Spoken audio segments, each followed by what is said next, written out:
Buenos días, mis estimados oyentes. Hoy les traigo la segunda entrega de tórax. En el video de hoy hablaremos específicamente de las costillas.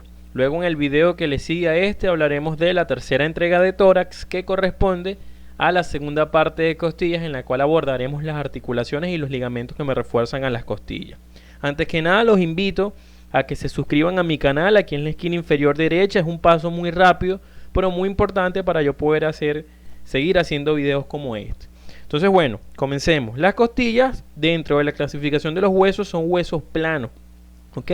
Son 12 huesos o 12 pares de costillas que en total me corresponderían o me conformarían 24 costillas. Entonces, ya saben, son 12 pares de costillas de cada lado.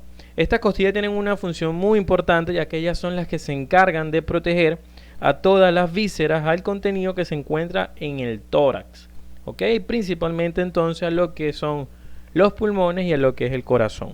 Entonces, estas costillas, vean que no tienen una forma totalmente recta, sino que ellas son curvas. Pero además de ser curvas, ellas se tuercen, de manera que ellas nacen a nivel de la columna vertebral, específicamente a nivel de las vértebras dorsales, y se dirigen hacia afuera, hacia abajo y hacia adelante. Eso es lo que nosotros llamamos una oblicuidad. Entonces vean que la oblicuidad va aumentando desde la primera hasta la novena costilla, siendo la novena costilla la más oblicua de todas. Vean incluso que donde están haciendo un nivel superior y donde termina un nivel más inferior. Entonces ya saben, las costillas van aumentando en oblicuidad desde la primera hasta la novena, siendo la novena la más oblicua de todas, y luego descendiendo nuevamente en oblicuidad hasta llegar a la última o duodécima costilla. Ahora bien, además de esto, las costillas van aumentando de tamaño desde la primera hasta la séptima. Aquí es hasta la séptima, es decir, la séptima costilla es la más grande de todas, la más larga me refiero. Entonces va aumentando en longitud desde la primera hasta la séptima, siendo la séptima la más larga, y luego vuelve otra vez a disminuir de longitud hasta llegar a lo que es la última costilla. Entonces las costillas tienen una clasificación muy específica. Presten atención. Primero la vamos a clasificar en dos grandes grupos: costillas verdaderas y costillas falsas. Cuando nosotros decimos que las costillas son verdaderas, cuando ellas se articulen directamente, oigan bien, directamente con el esternón, como lo hacen las primeras 7 costillas. Vean que ya se empiezan a contar desde arriba hacia abajo. Entonces vean que desde la primera a la séptima costilla directamente se articulan con el esternón. Por eso es que la denominamos costillas verdaderas. Mientras que las falsas es todo el resto, es decir, todas aquellas o que no se articulan con el esternón o que lo hacen indirectamente, pero no de manera directa, como son desde la octava hasta la duodécima costilla. Ya saben, esas son las costillas falsas. Ahora bien, dentro de las costillas falsas, oigan bien, dentro de esta subclasificación la vamos a subclasificar.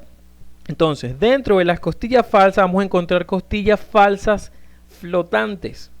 Las costillas falsas flotantes son todas aquellas costillas que no llegan al esternón, ni siquiera indirectamente, es decir, la undécima y la duodécima costilla. Mientras que las costillas falsas que no son flotantes van a ser la 8, la 9 y la 10, porque ellas, vean que se articulan con el cartílago que está arriba e indirectamente van a llegar al esternón, cosa que no hacen la 11 y la 12. Por eso es que reciben el nombre de costillas falsas flotantes. Ahora bien, vamos a subclasificar a clasificar de otra manera las costillas de acuerdo a las características propias que tenga cada una. Entonces vamos a denominar el primer grupo costillas típicas. ¿Qué son costillas típicas o costillas tipos? Aquellas que todas comparten casi las mismas características. Esas son desde la tercera hasta la novena. Todas ellas son casi idénticas. No tienen diferencias más que de tamaños y de oblicuidad, como les dije ahorita. Mientras que el resto son costillas especiales porque tienen características propias. Entonces, ¿cuáles van a ser las especiales? La primera, la segunda. Recuerden que la 3 hasta la 9 son normales, son típicas. Y las otras especiales van a ser la décima, que son las que faltan, pues la undécima y la duodécima costilla. Esas son las costillas especiales. Vamos a empezar con las costillas típicas. Esta es una costilla tipo, esta es una visión posterior. Esta es la cabeza que va buscando el cartílago costal que llega al esternón. y esta es la cabeza que va buscando al cuerpo de la columna vertebral. Entonces, las costillas tienen tres partes. Primero, la parte que se une a la columna vertebral es lo que denominamos cabeza de la costilla. Luego viene una estrechez. Recuerden que en anatomía, después de toda cabeza, la estrechez que le sigue es el cuello. Y luego, a partir de ese cuello es que sale el resto de la costilla, que es el cuerpo. De manera que la costilla ósea, porque acuérdense que también tiene una parte que es el cartílago costal, la ósea tiene tres partes: cabeza, cuello y cuerpo. Ahora vamos a ver qué encontramos en la cabeza. En la cabeza, recuerden que se articula con el cuerpo vertebral, específicamente las vértebras dorsales. Vean que tiene dos semicarillas articulares.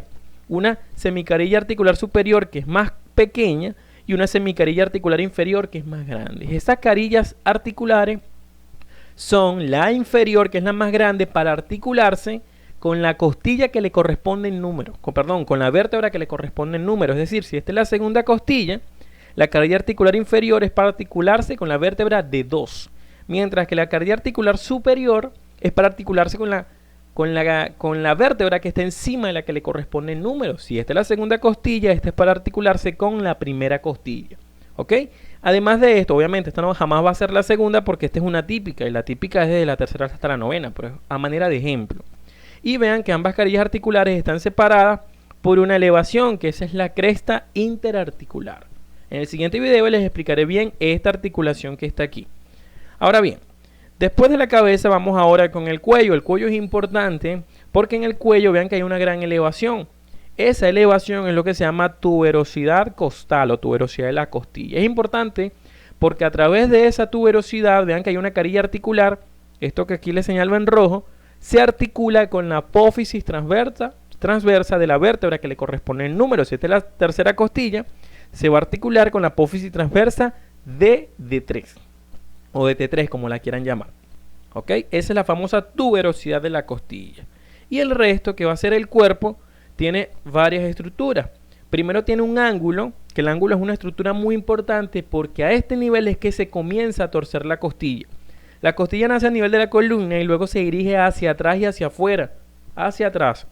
Luego viene este ángulo y de allí es que hace un doblez, hace un ángulo, literalmente hace un ángulo bruscamente hacia afuera y hacia adelante. Y después sigue hacia adelante, hacia abajo y hacia adentro. Todo eso lo hace el cuerpo y todo a raíz del ángulo de la costilla. Además del ángulo en el cuerpo, en la cara interna, que es la cara que mira hacia la cavidad torácica, vamos a encontrar un surco. Ese surco es el que se llama canal costal porque por allí va a pasar el paquete neurovascular costal, que es la arteria intercostal, la vena intercostal y el nervio intercostal. Todos le dejan un surco a las costillas típicas, no se lo olviden, a las típicas. ¿Ok? Entonces vean, este es el cuerpo de la columna. Imagínense de las vértebras dorsales, imagínense ustedes que este es de 2 y este es de 3. De manera que la costilla que esté aquí va a tener una carilla articular inferior que se articula con la vértebra que le corresponde el número, que vean que es de 3. Mientras que la carilla articular superior se articula con la vértebra que está encima, en la que le corresponde el número, en este caso que es de 2. Mientras que en la tuberosidad que hay a nivel del cuerpo, del cuello, es la que se va a articular con la carilla costal de la apófisis transversa de la vértebra que le está correspondiendo en número. Ahora, vean esta visión posterior. Fíjense ustedes que esta estructura que aquí les marqué con esta línea indica que ahí está el ángulo de las costillas. Lo que pasa es que está en 2D y no se logra bien, pero hasta allí la vértebra se dirige hacia afuera y hacia atrás, y a partir de allí se dirige hacia adelante, hacia abajo y hacia adentro, hacia medial.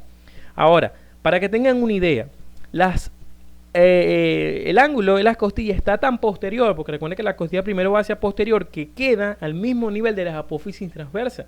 Incluso los textos dicen que cuando la persona está acostada boca abajo o en decúbito dorsal, ella descansa el peso de su cuerpo sobre las apófisis espinosas y sobre el ángulo de las costillas, para que más o menos tengan idea de qué tan posterior está el ángulo de una costilla. Ahora, ¿cuáles van a ser las costillas especiales? Recuerden que era la primera, la segunda, la décima, undécima y duodécima.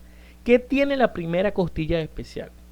Primero, esta es una visión superior. La primera costilla es la más corta, es la más ancha, ¿ok? Y es la más planita, o sea, la menos alta.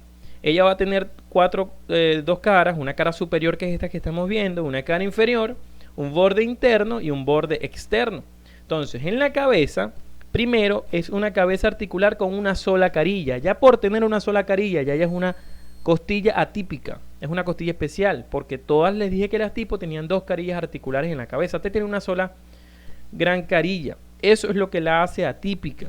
Además de eso, vamos a ver que tiene un surco. Este que vemos aquí, ese es el surco de la arteria subclavia. Ya eso la vuelve a hacer también especial.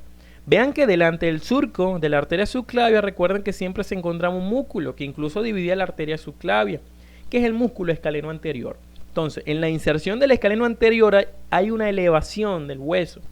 Y esa elevación se llama tubérculo escalénico. Algunos libros lo llaman tubérculo de Lisfranc, ¿ok? O tubérculo escalénico. Ahí se inserta el escaleno anterior. Eso la hace atípica, no tanto por la inserción del escaleno, sino porque hay una elevación en el hueso. Y por delante del tubérculo de escaleno anterior está el surco de la vena subclavia. Entonces ya saben, surco de la arteria más posterior, tubérculo del escaleno anterior al surco de la arteria y luego el surco de la vena subclavia. En este surco de la arteria subclavia también descansa el tronco primario inferior del plexo braquial. ¿Okay? Ahora vean que hacia posterior hay otra inserción muscular, ese es el escaleno medio, que es el que se encuentra por detrás de la arteria subclavia. Sin embargo, ahí no hay elevación, solamente les estoy indicando que allí se inserta el escaleno medio. Este músculo que ven aquí, que tiene un origen allí, es el serrato mayor, específicamente su primera digitación, y este que ven aquí en la cara superior tiene que ser el músculo subclavio. ¿Ok? Entonces, todas esas características es lo que hacen a la primera costilla especial. Entonces vean aquí cómo tenemos el escaleno anterior, ahí está el tubérculo, luego por delante era el surco de la vena subclavia, por detrás de él el surco de la arteria, junto con el tronco primario inferior del plexo braquial y por detrás de él la inserción, como les dije ahorita, del músculo escaleno medio. Ahora vamos con la segunda costilla. ¿Qué tiene la segunda costilla especial? Fue la cabeza, es una cabeza como las típicas, ya se parece a una típica. ¿Por qué? Porque la cabeza tiene dos carillas articulares, una superior que va para articularse con el cuerpo de D1 y una inferior, como les dije, que va a la que le corresponde el número, que es a D2. Entonces, ustedes dirán, ¿qué es lo que hace la segunda costilla especial? Pues fíjense aquí. Esta que ustedes ven aquí es la inserción del músculo serrato, de la primera digitación y de la segunda digitación del serrato. Eso hace que ahí haya una elevación, que no se ve bien en esta imagen, pero hay una elevación. Eso es la tuberosidad del serrato mayor. Esa tuberosidad, más no la inserción del músculo, sino la tuberosidad es lo que la hace especial. Y este músculo que ven que se está insertando aquí atrás es el músculo escaleno posterior. Entonces vean cómo el escaleno posterior se inserta en la segunda costilla, pero no le deja elevación. La que le deja la elevación es la inserción del serrato. Eso es lo que me la hace especial. Ahora bien, vean esta visión lateral del cuerpo de la columna. Aquí tenemos a D1 y D2. Entonces fíjense que la vértebra D1 le deja una carilla completa a la primera costilla. Por eso es que la cabeza de la primera costilla es así. Mientras que D2 tiene una semiluna superior y D1 una semiluna inferior. Eso hace que ahí se articule la segunda costilla. De manera que la carilla articular inferior de la cabeza de esa costilla va para D2, que es la que le corresponde el número, mientras que la carilla articular superior más pequeña va para la escotadura inferior, que le deja D1. ¿Ok? Entonces, de D3 hasta, de la tercera costilla hasta la novena son típicas, porque todas tienen medialuna superior, medialuna inferior, la cabeza de la costilla me refiero.